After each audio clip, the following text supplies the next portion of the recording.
Ano ba kayo? Wala na ba kayo ng pag-asa? Minsan po, malungkot po minsan, nag-usap ko minsan sa auto ko. Parang nawalan kayo ng pag-asa. Opo. Pero okay lang yan. Habang may buhay, may pag-asa sa mga bata pa kayo.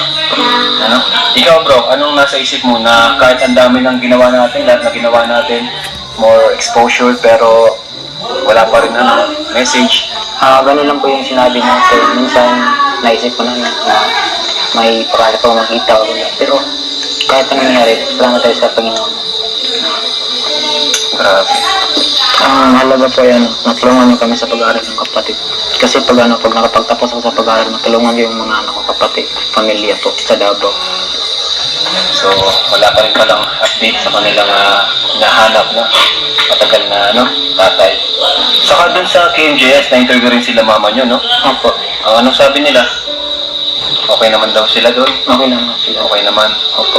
So, balang araw, makakaano tayo sa dami. Pre kasi akong Ayun, bigalan. na-interview naman kami. Namin kayo, maliban doon sa KMJS, sa mga personal life nyo ba? So, yan nga, napanood nyo ba yung namin, mga vlog, itong mga nakaraan, mga Kalingap Angels, Batch 2, kilala nyo sila? Napanood nyo? Opo. Napanood nyo?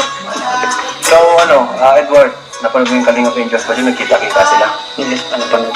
Sino doon yung Sino yung parang tumatak sa mata mo?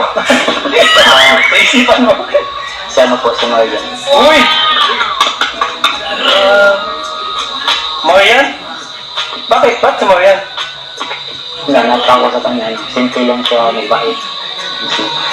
Lahat naman sila simple Lahat naman sila mabait. Lahat masipag.